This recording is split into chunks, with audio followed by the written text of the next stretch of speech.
Hi everyone, I am Ravid Fleischer, the partnership coordinator for Chadera Iron, and I'm honored to take you inside a project that is incredibly close to my heart, the Hineni Art Project. Today we're going to be hearing about the personal experience of one of the people who participated in Hineni, and we're going to hear it from Keren Naim, who is going to be interviewed by her L2G local to global partner, Suzie Palak-Becker from Jacksonville, Florida. But first, a few words about Hineni project itself. In the aftermath of October 7th, 43 artists from the partnership region in Israel, the Southeast US, and the Czech Republic came together. They came together to create something bigger than themselves. Not just art, but a commemoration to those who lost their lives in October 7th, at Nova Festival, and in the battle sense. Through intimate conversations with the bereaved families, these artists managed to turn grief into creativity and connection. Hineni is a living proof of the healing and uniting power of art, and we hope that you'll enjoy this episode, and through it, learn more about us. Welcome to the Chadera Iron Partnership Together podcast. Our partnership connects communities from the Chadera Iron region in Israel with 9 Jewish communities across the southeastern United States and the Czech Republic, planting seeds of connection that grow into lasting, meaningful relationships. This episode is produced within the L2G Local to Global program, with guests sharing personal stories and experiences, celebrating our differences while exploring the unifying foundations that build family-like bonds.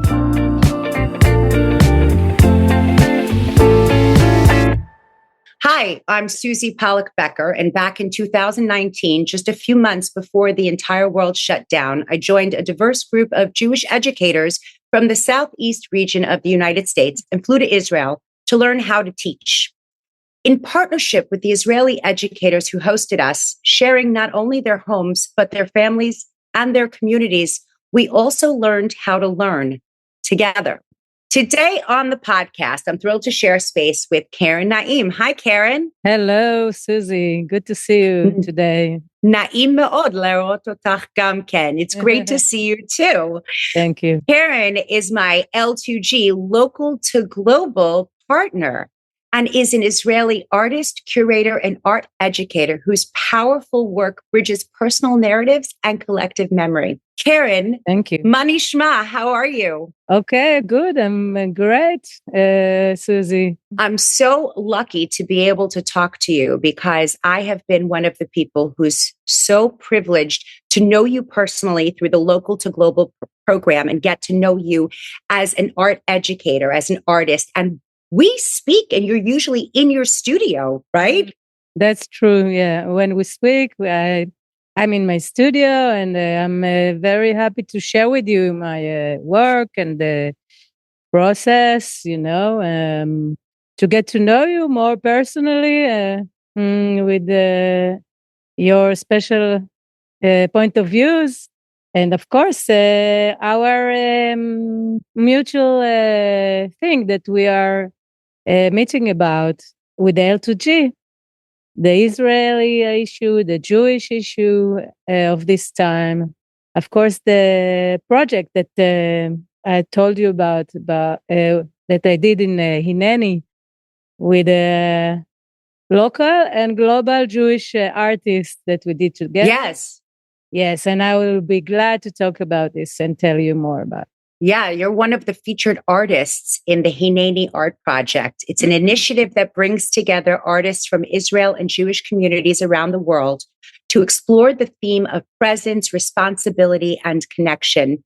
What I think is so interesting is that Hineni, here I am, could have so many meanings. And in the context of the partnership or local to global, Hineni, I am here. I am here for you. I am here for Israel. I'm here for the Jewish community globally, has so many different meanings. So can you tell me a little bit about what Hineni, the project and the expression means to you, Keren? Actually, Hineni, I feel it's like the meaning is the presence of who is involved in that, the artists, the people who joined the project from abroad, from Israel, But mostly what we did, what we wanted to do in this project is to bring presents to the ones who fell in the October 7th from our region partnership. So there were about 27 fallen from our region, from Hadera, Pardes Chana, Iron, Katsir. And what we tried to do is to give presents to them and to their families, to give respect and to see out of the hard times or hard circumstances that these families are passing through, to see the beauty of these fallen people. Each one is like a whole world that has so much to give.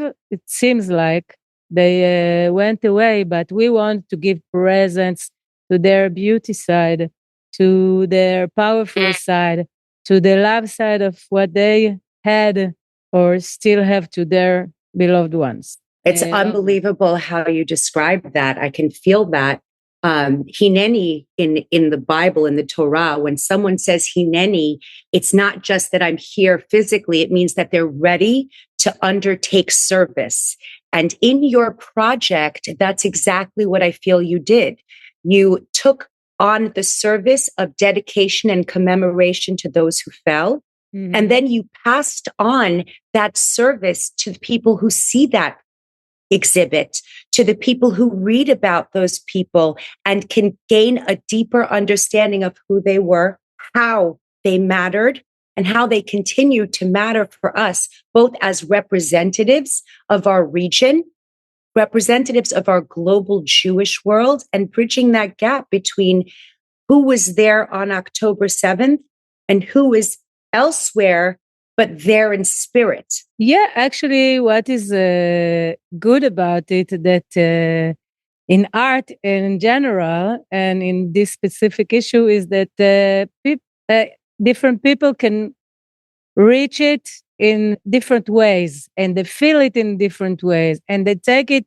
It's not black or white. It's very open. And also what I feel is that we are the artists that did this process, and what we passed on to the viewers around Israel and around the world, it's some kind of transformation from the horrors that the hard experience that we had since October 7th to look and to see some light or to see the bright side of it. And that was was a main issue that we actually got even instruction. That was the top of the instruction of how to work on this commemoration, to see the good sides of the people, to see what they were and but to shape the humanity of who they were. Yeah, to see the good thing in their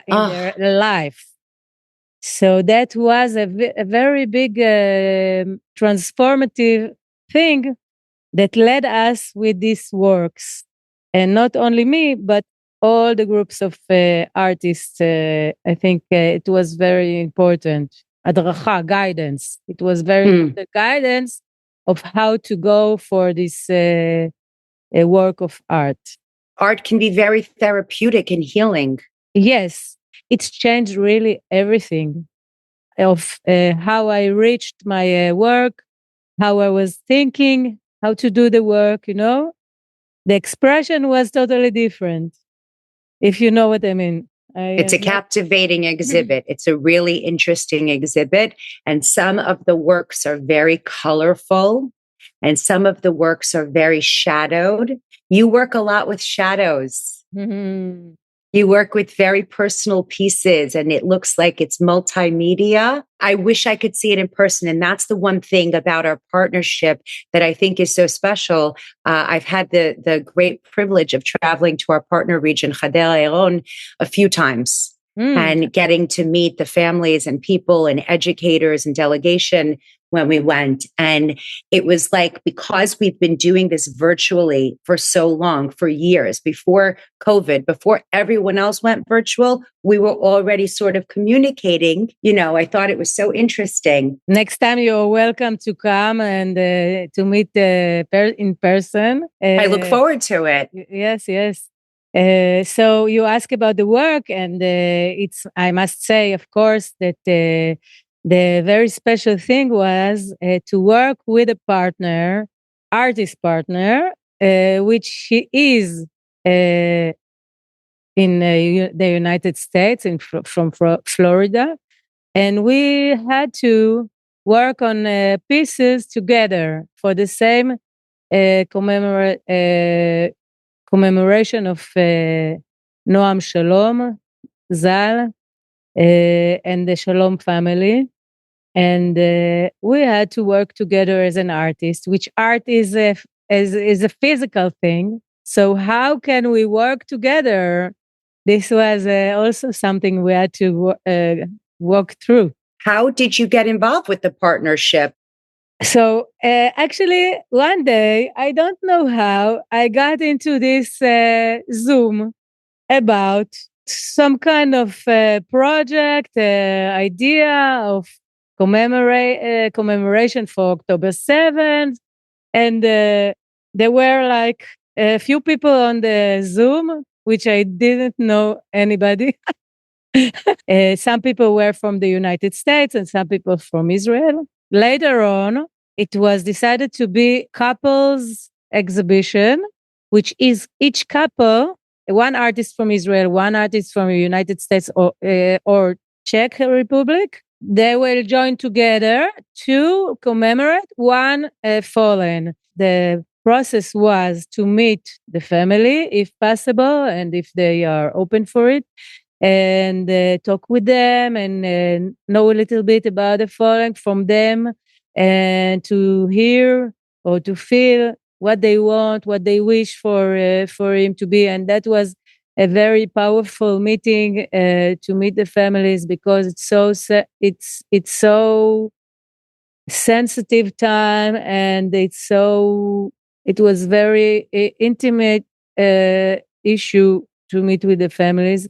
But that was what was driving us for the work, what we heard from the families about the fallen ones. And of course, it was different from couple to couple. And what was nice and amazing is that we had a group of all the artists, and we could share our feeling, our difficulties, and our excitement and our fear, because it felt like a big responsibility, after all, to commemorate somebody, and you want it to be good, and you want it to be acceptable, and you want it to be so many things that you don't know if it's going to be. Well, how did you expect people to receive it or react to it? You got instructions of how you were going to shape the visual impact, but you can't tell the viewer how to see it. So what were you hoping they would get out of this? Well, it's a big question, because I always was moving from one side to the other. Like, I want something, but it's totally different when you want to put it in materials, and how it will come out.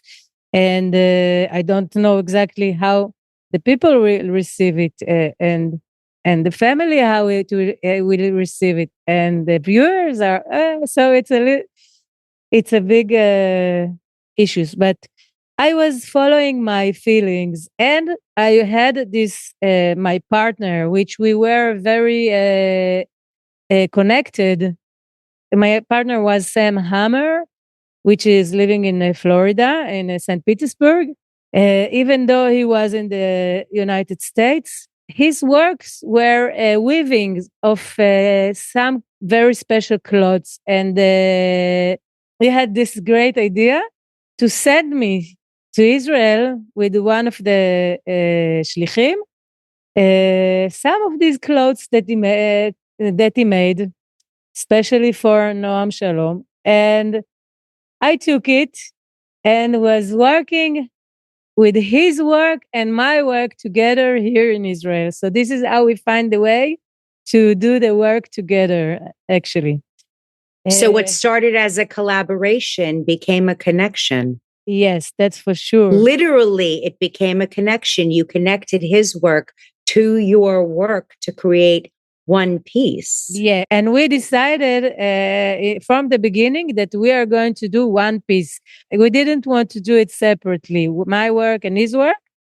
We decided to make it connected. So that's very beautiful and representative of the partnership. Were you at the opening of Hinneni? Where did it open? Tell me what that was like. Okay. Where did it show? Yes, so that was first. Actually, it was showed 3 times already here in Israel, in our region. I'm personally from Pardes Chana, but it started in Menashe, in the container art, which was the first opening. It was, wow, so exciting evening. And so I want to cry now because it was really touching. So many people and some families came too. And even Sam was there, my artist partner. He was there with his wife, Janet. So that was also very exciting. After 1 month that many people came and saw this exhibition, it passed on to Pardes Chana. And it was shown there for a month.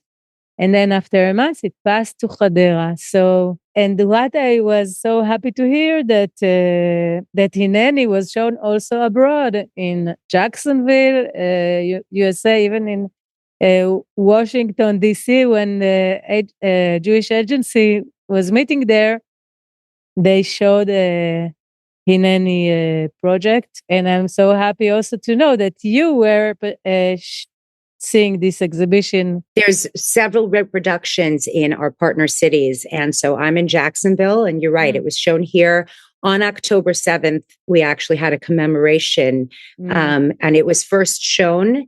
And then we just showed it again last week on Yom HaZikaron. And amazing. Actually, from the first time we exhibited it to this time, the first time I didn't know you. I knew of the artists, but I didn't know you personally.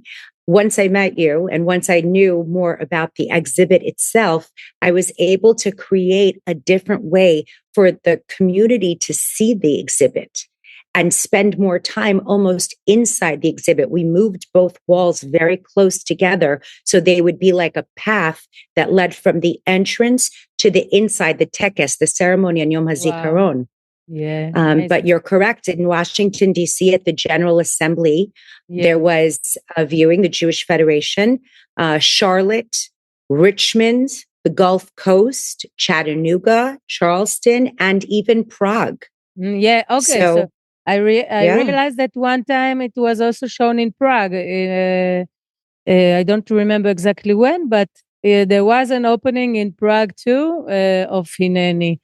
So they sent us some videos from the opening, and it was amazing to see how powerful. It's like a child that is moving and going to show itself, like to be present, as the Hineni project called.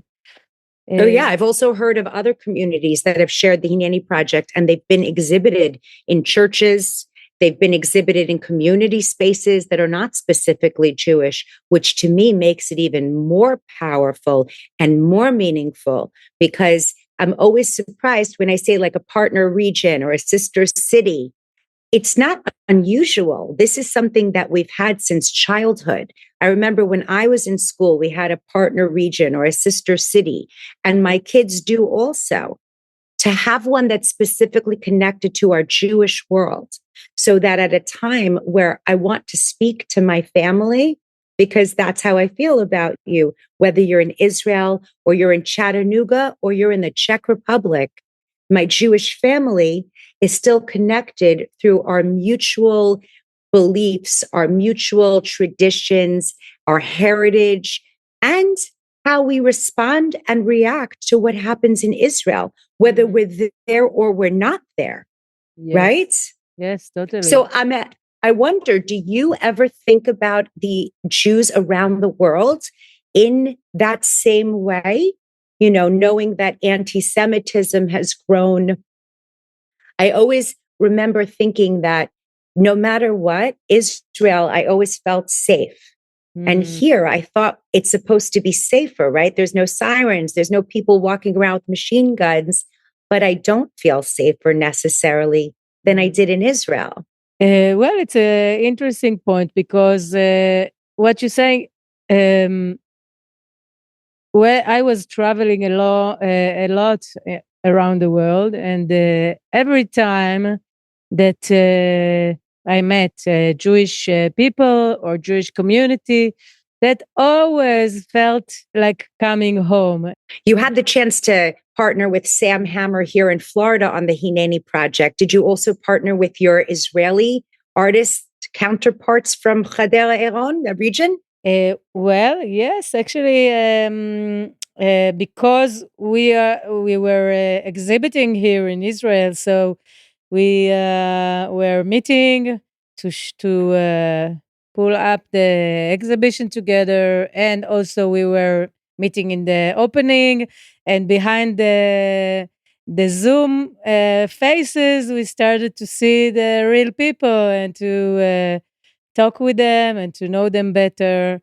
And some of them actually, I feel a much more deep connection, like family, because, sometimes you don't see your family for a long time, but you still feel connected and close to each other because of your life together. So it feels like with some of the group. That's the whole point. That's the whole point. It should take you your whole lifetimes to keep building this connection. So being part of the partnership has been such a special thing for me and even my family. Because, other families got to know me and I got to know them through things like the Tikkun Olam program and the B'tzavta program. And we had the visiting teens that came, and that was really special to get to know and understand them. But I have to give a big shout out to the Jewish Federation and the Jewish Agency for Israel, because if it wasn't for them, it wasn't for our gift through our local federations, we would never have had this amazing partnership project like Hinneni that ties Hadera Eron, the Southeast United States, and the Czech Republic. So do you feel more connected now to these parts of the globe?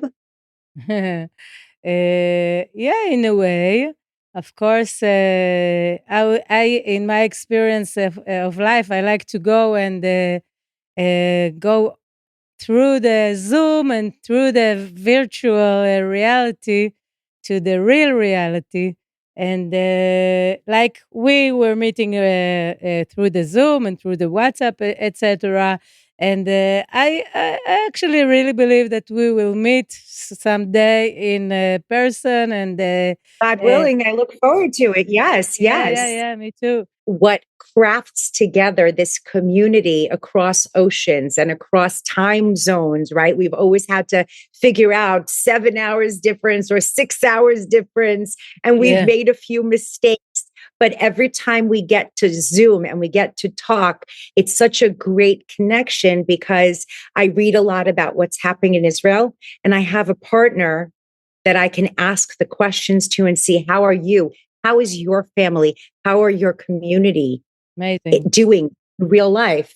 And so I can't help but advocate and tell people what a meaningful program to get involved with Partnership Together, to contact their local Jewish Federation and find out what are the different ways that I can serve my community. Most of it is through understanding and listening to stories and sharing our own stories. So can I tell you something that's very personal to me? I joined the Israel and Overseas Committee which does a lot of allocations. We actually decide where the money goes to that our local federation has collected. And when our yearly meeting takes place, because I have now, I think, 6 years through the partnership together, through this Jewish Agency for Israel experience, every year when it comes time to give the money to different organizations and programs, other people on my committee look to me as an expert. They look to other partnership participants and say, you talk to the people every day. Are our dollars being used in the best way possible to meet the needs of the community? Mm-hmm. When we talk about having an inside knowledge of our family overseas, it's through the partnership that I was able to understand that I have family in Pardes Chana, and I also have family in Pardes Chana. Mm-hmm. And my dollars here were helping my family, my mother's cousins who live in our region. Mm-hmm. You know, it's all Israel Aravim Ze La Ze. It's so important that we recognize that our contributions here necessitate and help facilitate what happens in Israel. Yeah, it's not just a story that is going. It's like real life and real people. And while we are talking, which is so important, even about everyday life, and even about the family wise life, and even work wise, and bar mitzvah, and chatunot, And every other Shabbat, you go to your mother for Shabbat. Exactly. So then We know details about each other's lives. The schedule. Yes. You know, that's part of that connection.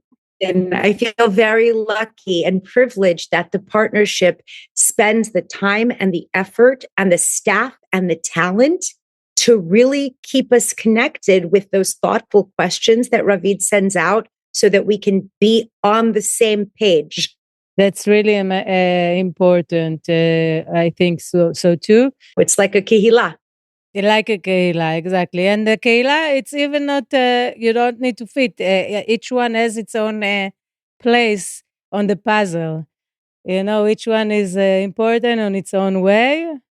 And we are all making a big puzzle, a worldwide puzzle, a world-wild puzzle. A worldwide puzzle. That's worldwide, but also wild.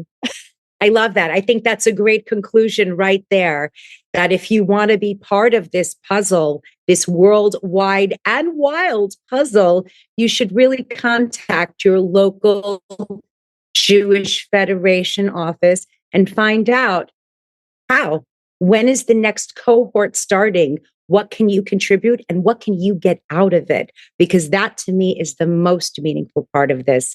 Thank you so much, Keren, for spending so many months getting to know me. So thank you so much for your time and for your effort and your communication and your beautiful questions. And yeah. It's a privilege. We're very lucky to have this partnership together. Oh, I didn't even mean to say it like that, but it came out like that. P2G partnership together. So thank you again.